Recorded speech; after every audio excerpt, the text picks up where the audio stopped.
جو فیصلہ میرا رب کرتا ہے عرش سے فرش تک وہی بہترین ہوتا ہے، اور اللہ تب تک ہدایت نہیں دیتا جب تک بندہ خواہش نہ کرے ہدایت پانے کی۔ کسی کی غلطیوں کو بے نقاب نہ کرو، خدا بیٹھا ہے تم حساب نہ کرو۔ غرور کس چیز پر؟ دنیا کے سارے راستے قبرستان کی طرف جاتے ہیں۔ اخلاق کا اچھا ہونا خدا سے محبت کی دلیل ہے۔ نماز کے لیے دنیا کو چھوڑ دو، دنیا کے لیے نماز کو مت چھوڑو۔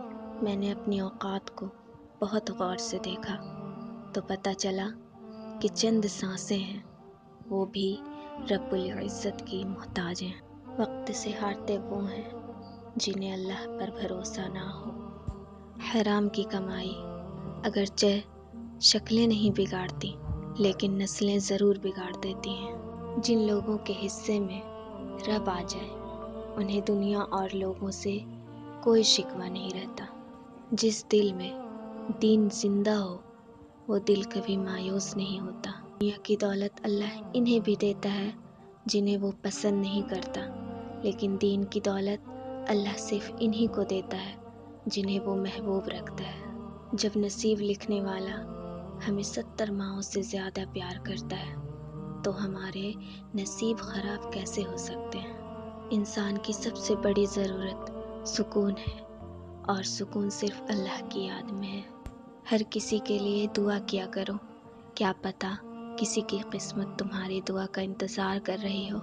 دعا کوئی بھی رد نہیں ہوتی، لوگ انتظار ہی نہیں کرتے۔ نہ جانے کیسے پرکھتا ہے میرا خدا، امتحان بھی سخت لیتا ہے اور ہارنے بھی نہیں دیتا۔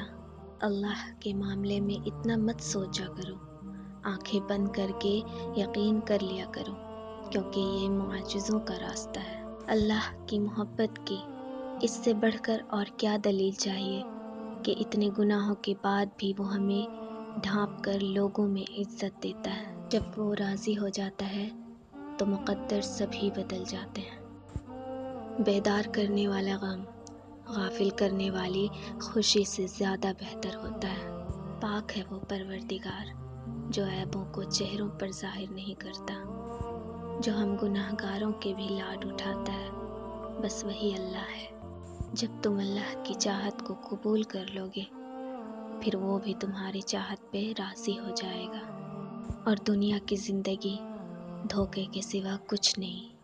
کبھی کبھی اچھی چیزیں کھو جاتی ہیں تاکہ ہمیں بہتر چیزیں مل سکیں۔ ہمیشہ اللہ پر یقین رکھو اور اس کے شکر گزار رہو۔